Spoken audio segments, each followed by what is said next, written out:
বুঝি যে এই তারাটা এইদিকে গেলে পশ্চিম দিক, এই তারাটা এইদিকে গেলে পূর্ব দিক, ওই তারাটা ওইদিকে গেলে দক্ষিণ দিক, ওই তারাটা এইদিকে গেলে উত্তর দিক, এরকম দিক নির্ণয় করে আমরা শুনি।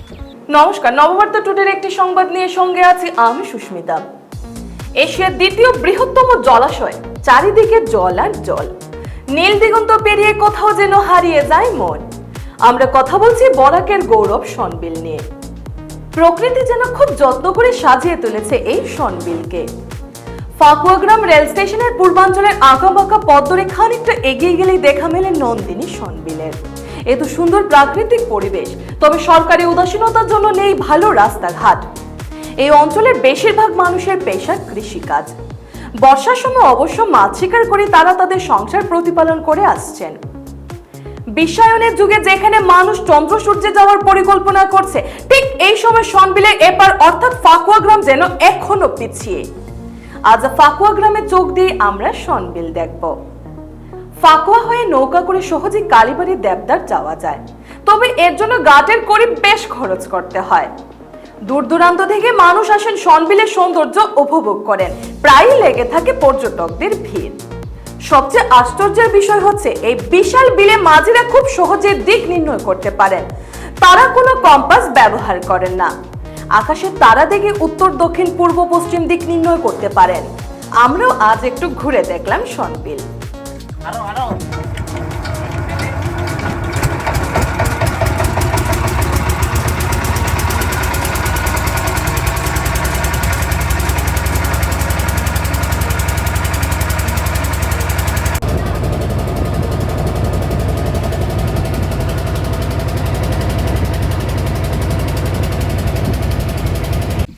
আমি শনবিলে আছি। তো মজার কথা হইল কি, শনবিলর যে যারা যারা নৌকা চালায়, মাঝি যারা আছে, তার কাছে কোনো আধুনিক নাই। যেমন আমরা কম্পাস দিয়া উত্তর দক্ষিণ দেখি, তারা কিনা করে আকাশের তারা দিয়া দিক নির্ণয় করে। বড় আশ্চর্যের ব্যাপার। আকাশের আচ্ছা দাদা, আকাশের মানে যে তারা দেখে কেমনে কিরকম বুঝো? এটা আমরা বুঝি যে এই তারাটা এইদিকে গেলে পশ্চিম দিক, এই তারাটা এইদিকে গেলে পূর্ব দিক, ওই তারাটা ওইদিকে গেলে দক্ষিণ দিক, ওই তারাটা এইদিকে গেলে উত্তর দিক, এরকম দিক নির্ণয় করে আমরা শুনি। মানে কোনো অসুবিধা না, আমাদের কোনো অসুবিধা নাই, খুব সুন্দরভাবে চলছে। রাত্রেবেলা না, আমার রাত্র 10টা হোক, 12টা হোক, 2টা হোক, 3টা হোক, কোনো অসুবিধা নেই। মানে তারা দেখে চলে। তারা দেখেছি।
আমরা আছি এই মুহূর্তে শনবিল ফাকুয়া।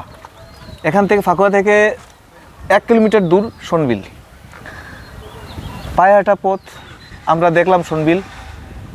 ফাকুয়া শনবিল অঞ্চল পর্যটন ক্ষেত্রে একটা বিরাট ভূমিকা রাখে। প্রত্যেক বছর বর্ষার সময় শীতের সময় মানুষ সোনবিল দেখতে আসেন, কিন্তু দুর্ভাগ্য বিষয় সোনবিল নিয়ে যতটুকু ডেভেলপমেন্ট হওয়ার কথা সেই তুলনায় ডেভেলপমেন্ট হয়নি, উন্নয়ন হয়নি। এই ব্যাপারে আমরা স্থানীয় এক দাদার সঙ্গে কথা বলবো। নমস্কার দাদা। নমস্কার। আচ্ছা, আপনি এখানকার তো স্থায়ী বাসিন্দা। হ্যাঁ, স্থানীয় বাসিন্দা। আচ্ছা, সোনবিল সম্পর্কে, যে সোনবিল যে আপনারা ভাবছেন যে সোনবিল হয়তো পর্যটন কেন্দ্রের খুব ভালো একটা মানে ব্যবস্থা আছে, সোনবিল ভবিষ্যতে আসামের মধ্যে অন্যতম পর্যটন কেন্দ্র হিসেবে গড়ে উঠবে, যদি এই ব্যবস্থা হয় তাহলে আর্থসামাজিক ব্যবস্থাও এই পাল্টে যাবে, কিন্তু এখন পর্যন্ত হচ্ছে না কেন?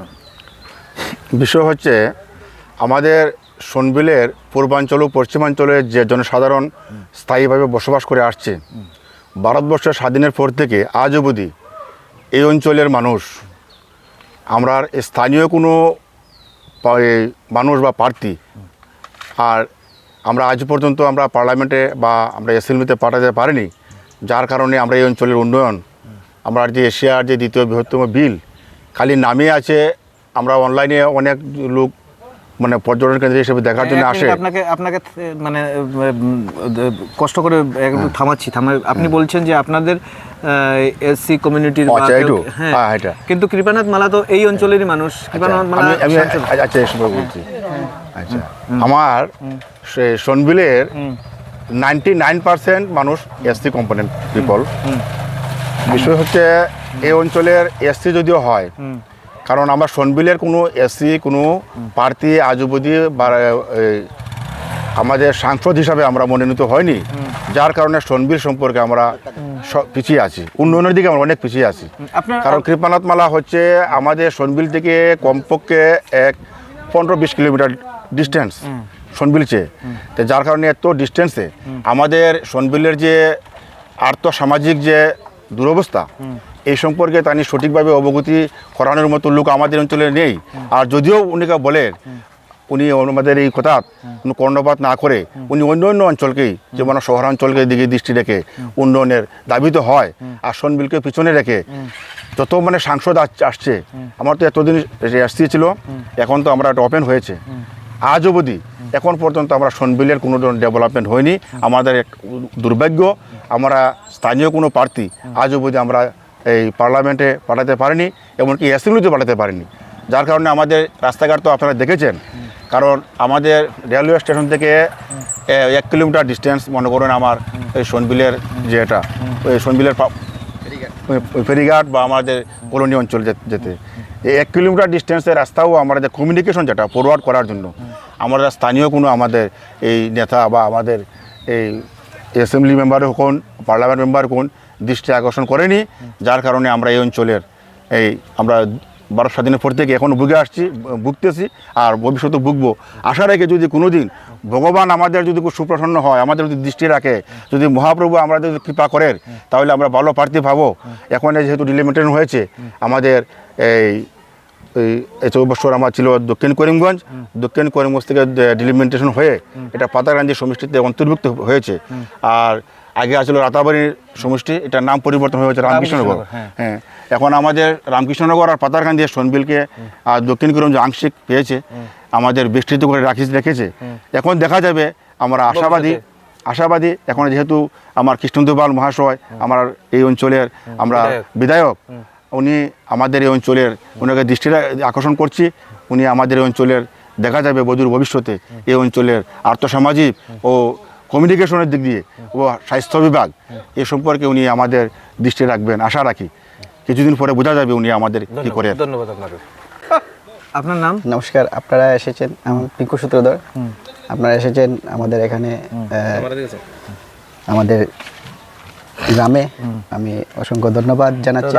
রাস্তাঘাট সম্পর্কে, সোনবিল সম্পর্কে, এখানকার যে মূল যে স্থানীয় মানুষের ব্যবসা কি, স্থানীয় মানুষের কৃষিজীবী, মৎস্য চাষ? না, কৃষিজীবী বলতে গেলে তো 80%ই কৃষিজীবী আছে, তো 20% আছে ধরেন অন্য ব্যবসা আছে।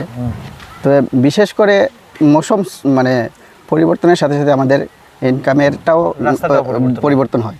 যখন শুকনার সিজন আসে তখন তারা ধান চাষ করে, আমরা ধান চাষ করি, তারপরে যখন বর্ষার সময় বর্ষার সময় আসে মাছ কালেকশন করে, মাছ মারা হয়, ওটা থেকে ইনকামের সোর্স। তবে আমাদের যে ওই দাদা যে বলেছে কমিউনিকেশন, যেটা যোগাযোগ ব্যবস্থাটা অত্যন্ত খারাপ। অত্যন্ত খারাপ বলতে যে মাছগুলো যে ফাকুয়া বাজারে বিক্রি হবে এটা তো কথা নয়, বাইরে যদি না যায় তাহলে তো এটার ইনকাম আসবে না। ওই মানে কমিউনিকেশনটাই একটু খারাপ আছে, আর সব ঠিক আছে বাস।